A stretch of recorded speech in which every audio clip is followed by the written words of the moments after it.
contacto con grandes formadores en el ámbito del liderazgo, de acción positiva, en distintos rubros, desde el desarrollo personal, profesional, coaching, negociación y desarrollo organizacional.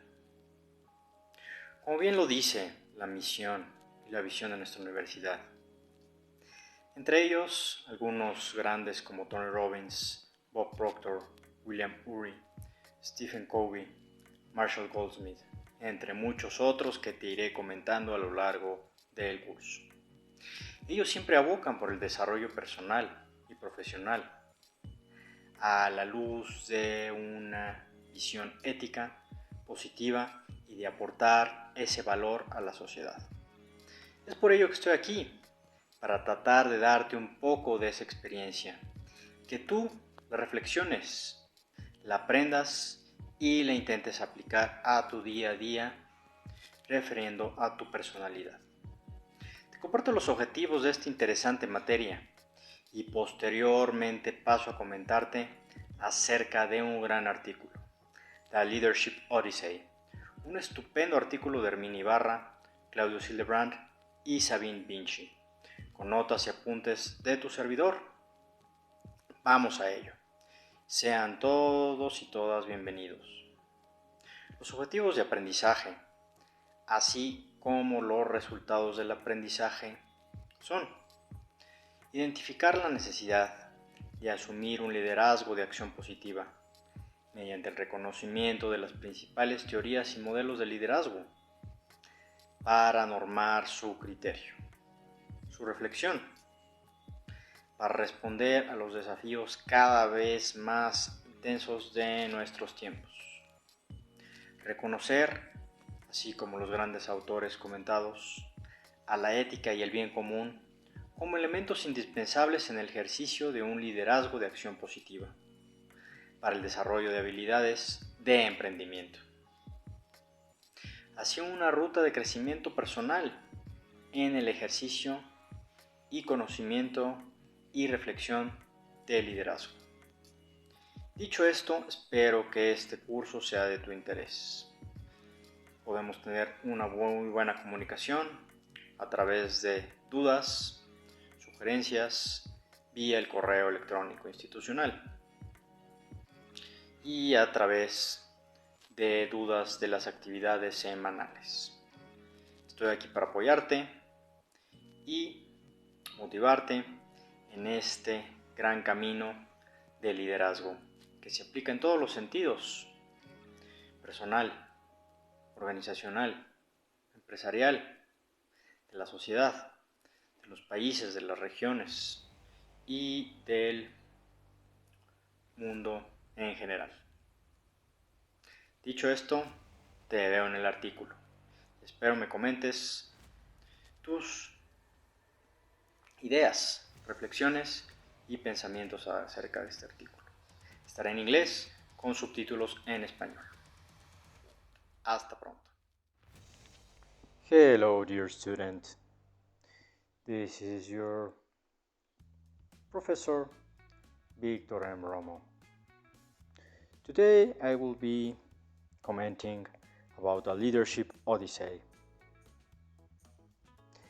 The authorship is by Professor Hermínia Ibarra from the London Business School, consultant Mr. Hildebrand from Spencer Stuart, and practice leader Sabine Bink, also from Spencer Stuart.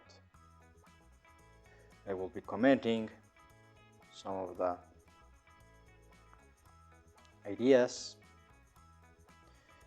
and you can ask your questions, comments, and reflections at the comment section. Said this, let's begin. The Leadership Odyssey is not easy to become less directive and more empowering. Here's how to navigate the challenges. This article is about leadership at the organization, but it applies also at the professional and personal life. The situation: leaders often rise through the ranks by employing a directive style, but when they assume top-level positions, they're suddenly expected to become more empowering. Most have a hard time adapting. The challenge: those who choose to shift styles need to recognize that the transformation will be long and difficult, an odyssey that will require humility, like Mr. Ed Shane always told us, leading with humility, self-awareness, patience, resilience, some of the values of our positive leadership model by our beloved Nahuac University.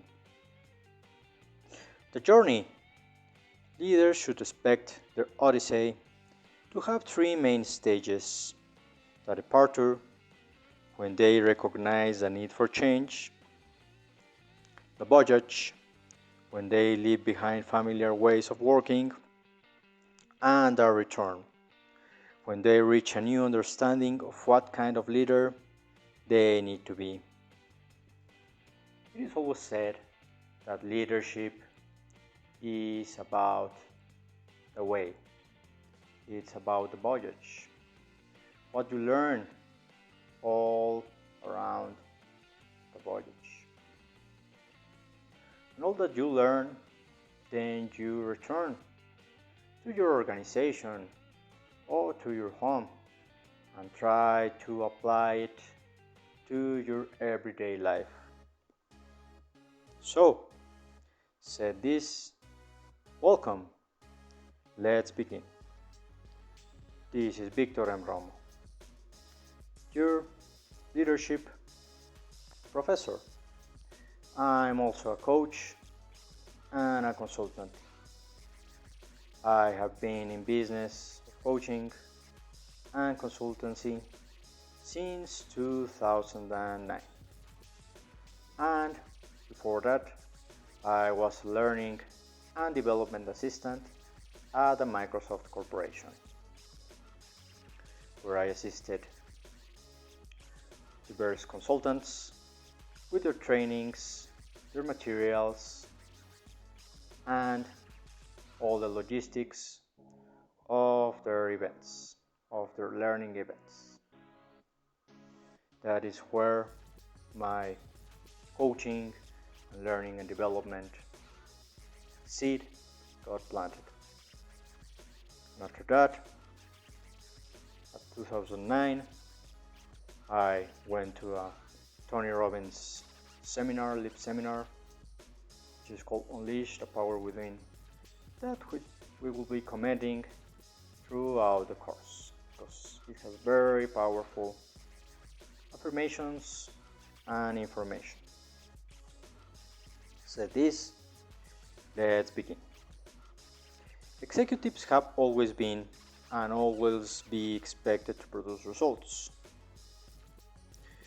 But today, they're expected to produce them in a fundamental different way.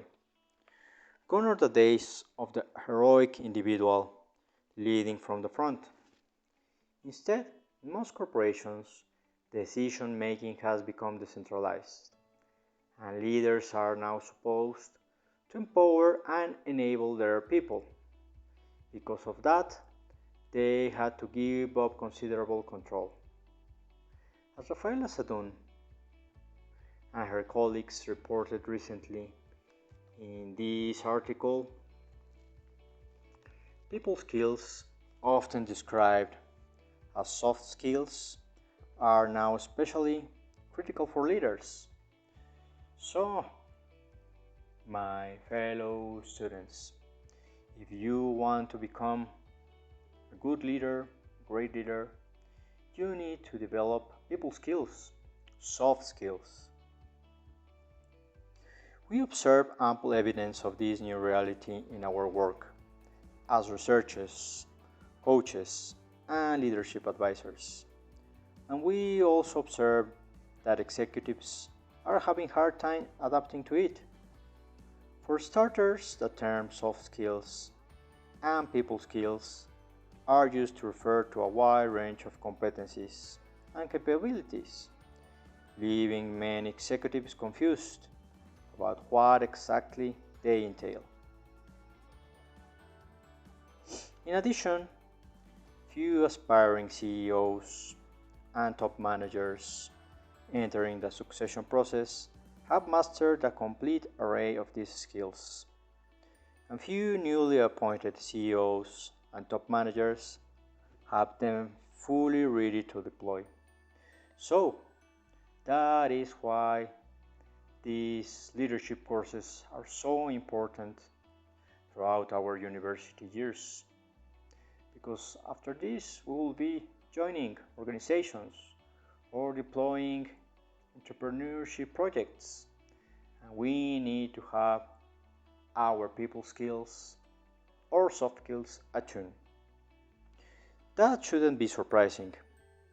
No leader who has built a career on making expert contributions and exercising hands-on control can be expected to make the leap overnight to a people or soft skill-centric style. I always got asked from fellow clients how can they be more proactive in doing leadership, in learning leadership, because some of them are very oriented to maybe analytics, data, numbers.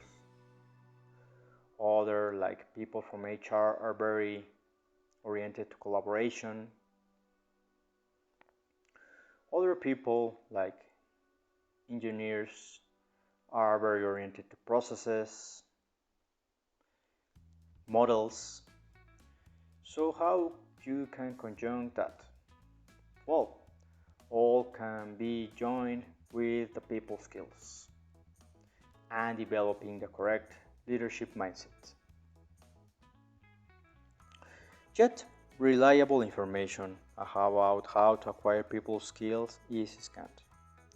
To find out more about what skills executives struggle to learn and what learning strategies pay off, we analyze assessment, development, and interview data gathered by the consultant agency Spencer Stuart, one of the world's top leadership advisory firms.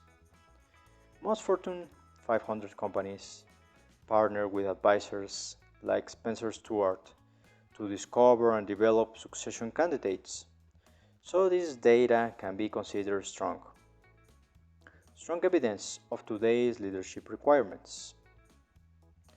In our analysis, we studied 75 CEO successions involving 235 candidates that took place at large cap companies in the United States and Europe from 2009 to 2019.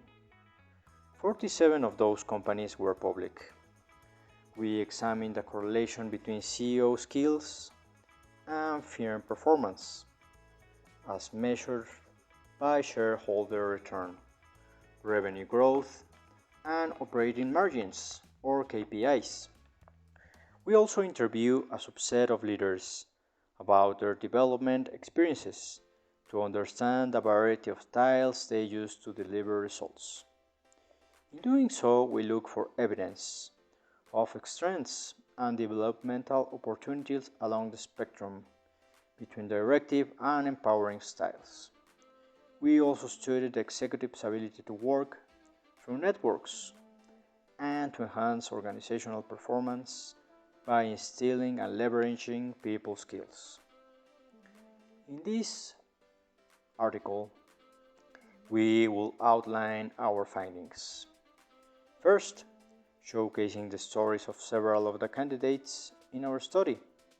We'll describe the extended journey that most aspiring CEOs and middle and top managers must get through to properly develop the people skills necessary for leadership today. Then we'll lay out a few guidelines for anyone embarking on such a journey. We've disguised the identities of the people whose stories we share, at times combining them to protect their privacy and capture the full range of experiences that we observe is a better way so that we don't have bias about if he's a man, if he's a woman, if he's young, if she's young or elder, or what type of organization they are joining. Said this, let's begin with a three-stage journey.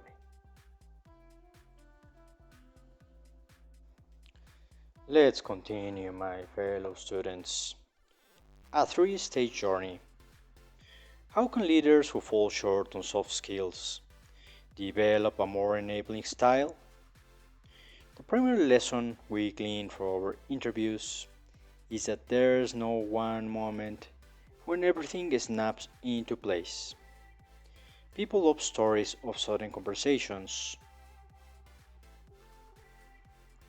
which exist in every culture.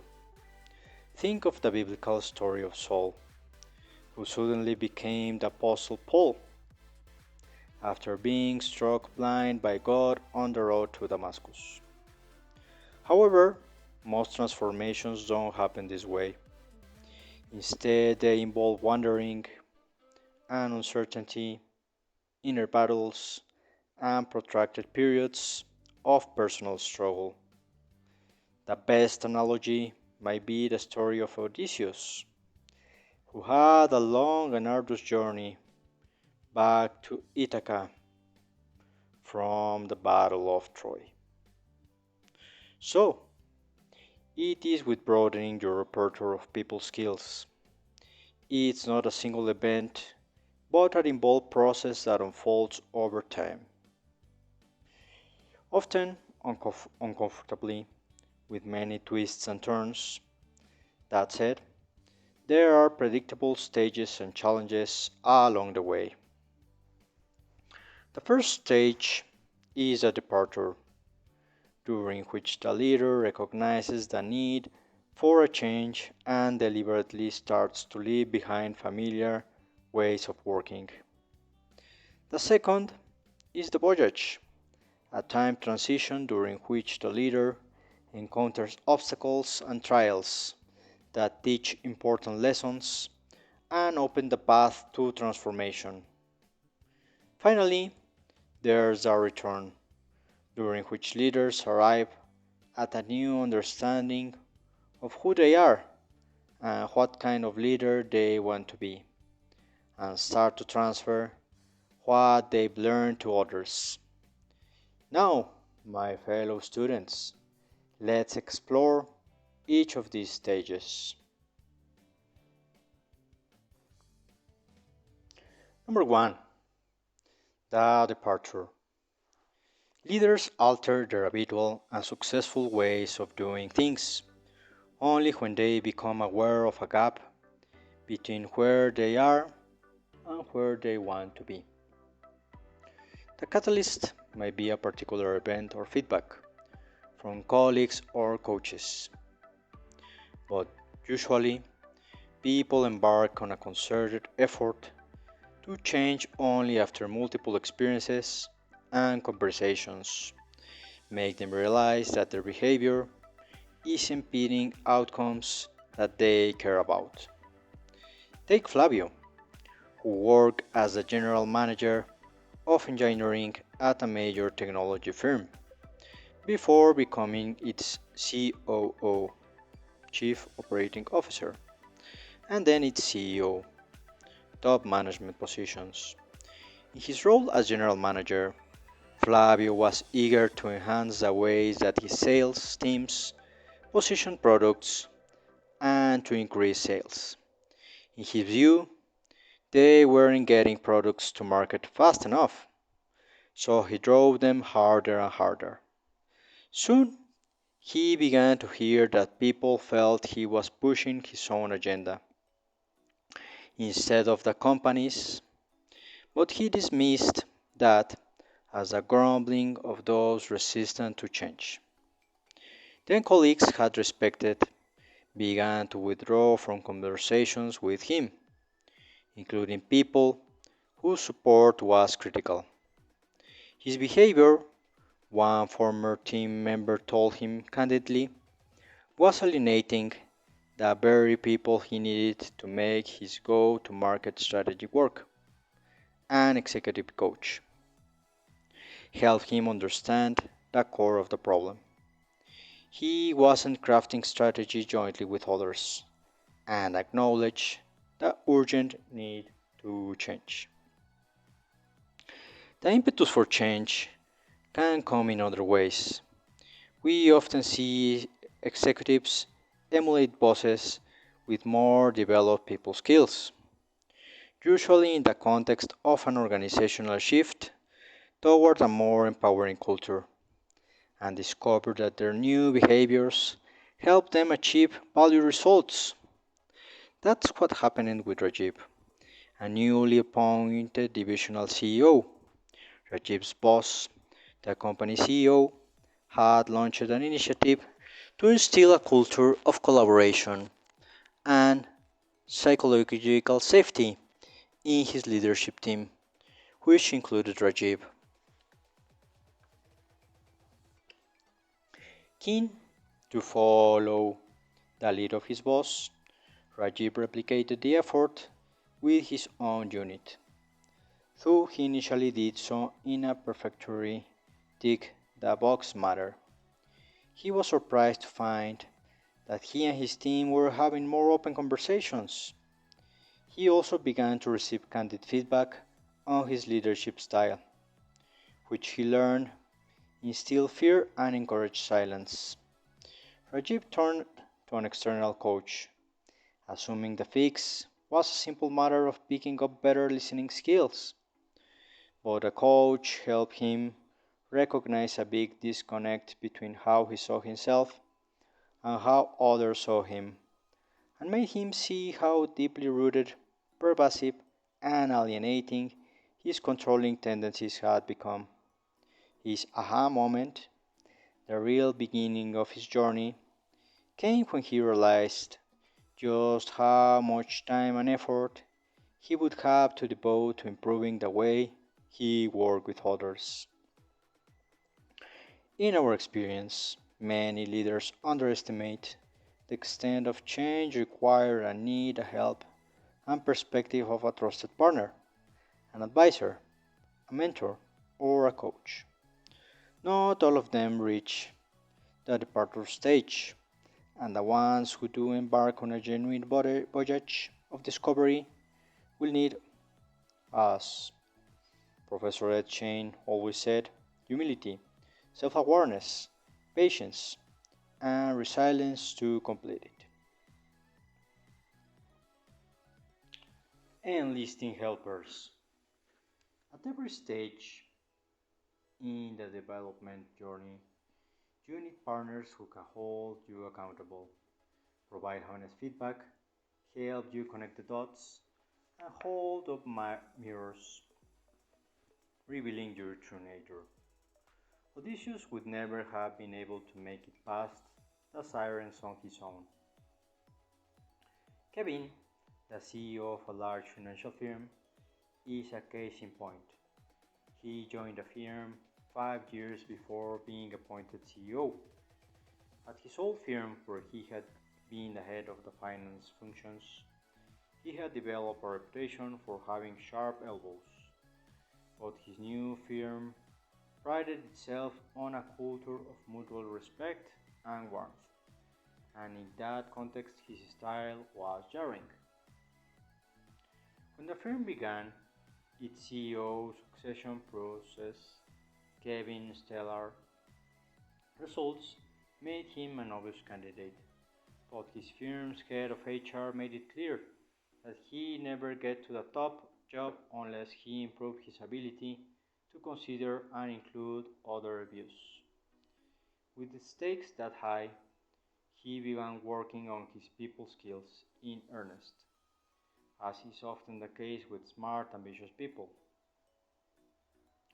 Kevin was able to adapt enough to get the top job, but the changes he made were superficial, representing his best, but certainly not his everyday self. Once in the CEO role, he regularly found himself falling into old patterns. To really change, Kevin realized he needed the help of others. He started by setting up an accountability system with an external coach who in regular sessions worked with him to form new habits and understand what triggered his domineering tendencies. He also asked a small group of trusted colleagues to call him out on his old behaviors. Initially, he had a difficult time getting honest feedback from the people in his inner circle because they were afraid of upsetting him. So he started working to create greater psychological safety. He began regularly expressing gratitude for feedback, making a point of identifying aspects it that he particularly appreciated, even if he disagreed. That simple technique set a virtuous cycle in motion. The more he allowed his team members to help him, the more they were willing and able to give him support. Persisting through and learning from setbacks, the line to finish is rarely straight. As the stakes get higher and performance anxiety flares up, executives often fall back into the old style that made them successful for years. Alternatively, they demonstrate only a naive understanding of their new skills, which produces less than optimal results. Two steps forward, one step back. The adaptation journey almost invariably involves backsliding and overshooting. To keep going, you need to focus on the small wins of every day. One new CEO, Maria, was eager to fully empower her team, but fell into the trap of delegating ownership of too many decisions. A 2-week long strategy offsites with her top 30 leaders, for example, she hoped to co-create new strategic direction. She was aware that the last time she had tried to give her team more authority over wide-ranging decisions, it had accomplished little, and its members had felt frustrated with what they perceived to be a lack of direction. In a conversation with her coach, Maria recognized that a better approach would be to retain authority over key decisions, but gather input more inclusively. The process worked at the first offsite and set the stage for a more free, willing, and productive second session. By demonstrating the potential of a new style and eliciting positive feedback, small wins start to shift the leader's motivation from necessity. I need to be a better communicator to possibility. I'm working on communicating better because it will help me accomplish my goal. And identity. I'm working on communicating better because that is who I want to be. These subtle changes help leaders become more self-reflective and persistent, invaluable traits for anybody trying to define and anchor a new self. The return. The moment of return arrives when, after the trials and tribulations of the voyage, leaders at last internalize a more empowered leadership style, see it as a genuine reflection of their new selves, and can employ it across the board in their professional lives. Their learning is far from finished at this point, but it has become self-sustaining. To be clear, there's no best style. Leaders must always exercise judgment about what to be more directive or more enabling. We've seen instances of executives veering too far in an inclusive direction when a more commanding one was called for. But when leaders are equipped, with a broader repertoire and hard-won insights about the impact of their behavior, they're better able to flex in response to what's needed. Paradoxically, as their capacity to be more empowering evolves, leaders can more intentionally and effectively use a directive approach in situations that call for it.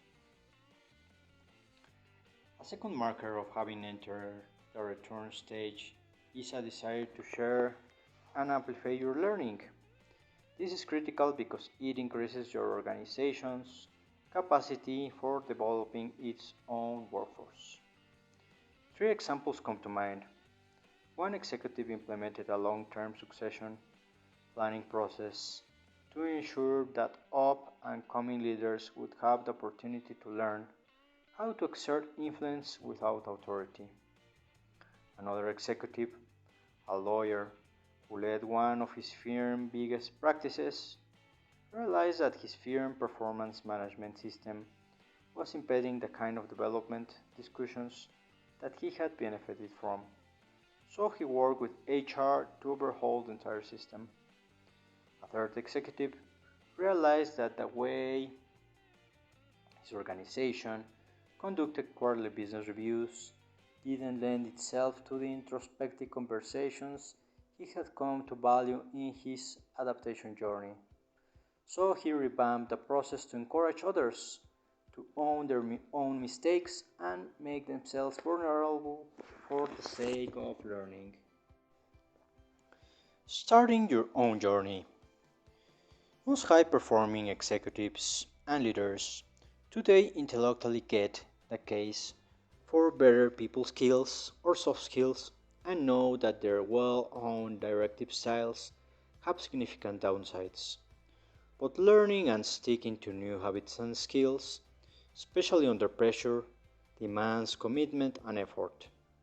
Here are a few tips to help you get on your way. 1. Know what you're in for. At the outset, upping your people skills can seem simple enough, but people who lack knowledge or experience often underestimate their own competence. The notorious Dunning-Kruger effect. And even experienced managers tend to believe they're better at coaching than they really are.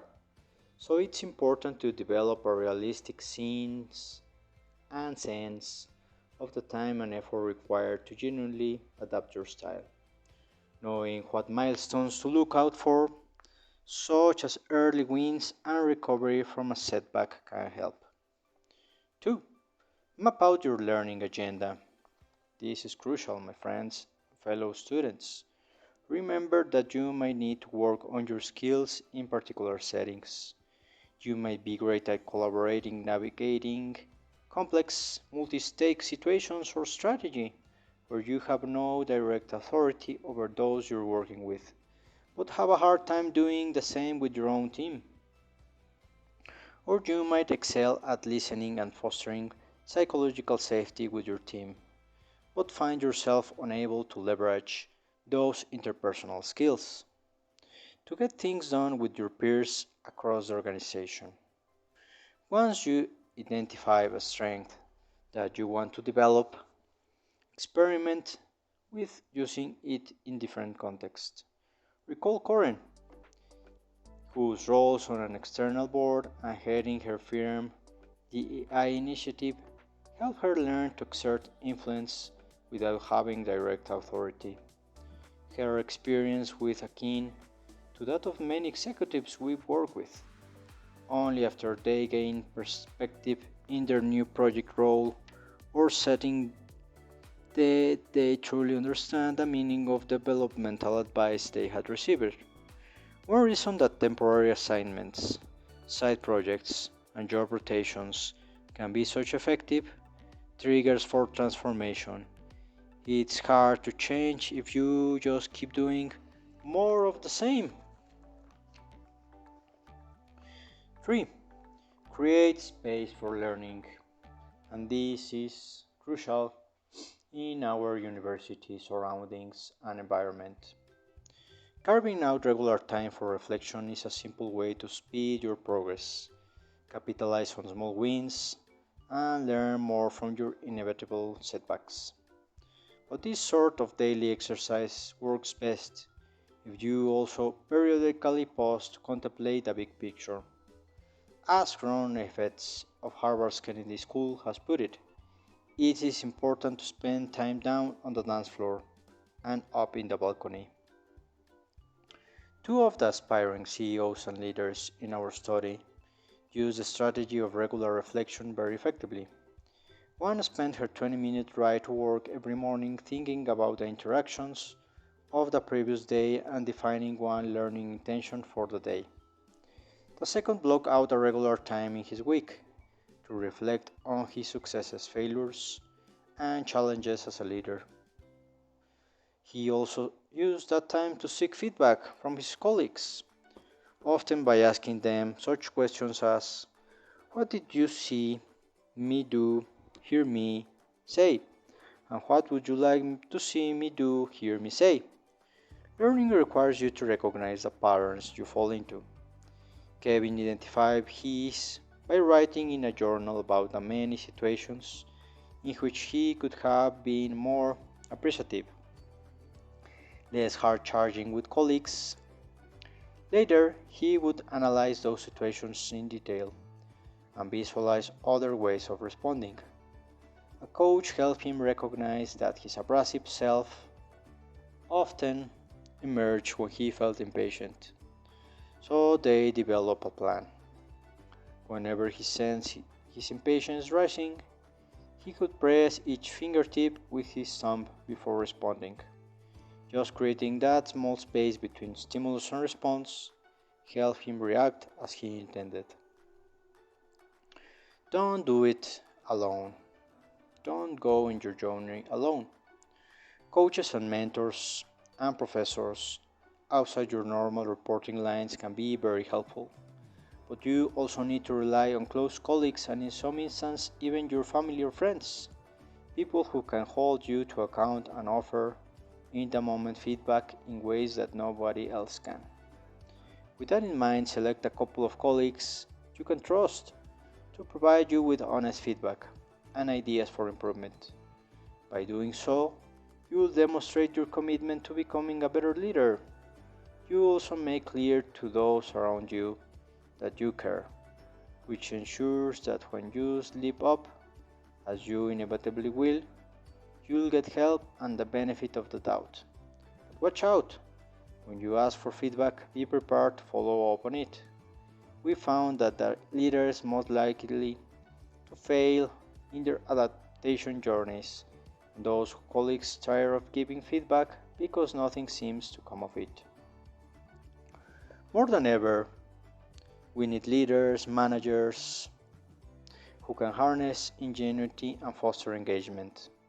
At the top level of organizations, success requires a broad repertoire of people skills that make it possible to lead others indirectly on a large scale. For many executives and leaders, gaining them will involve a journey of transformation, one that's likely to be longer and more difficult than they imagined, but ultimately also more rewarding. Said this, I hope that you enjoyed and learned a little bit about this article. Please remember to recapitulate. You need to plan your budget. You need your return. And you need to start your own journey with the things you have learned. So, please, let's step up through our three-stage journey in leadership and try to become better learners, more performance learners, and to open up to colleagues, professors, and organizations in general. Said this, I hope that I can see you soon in another article, activity, or feedback. Thank you, and please comment and like your experiences your thoughts and your reflections. Goodbye, fellow students. This was Victor M. Romo, your professor from leadership. Goodbye.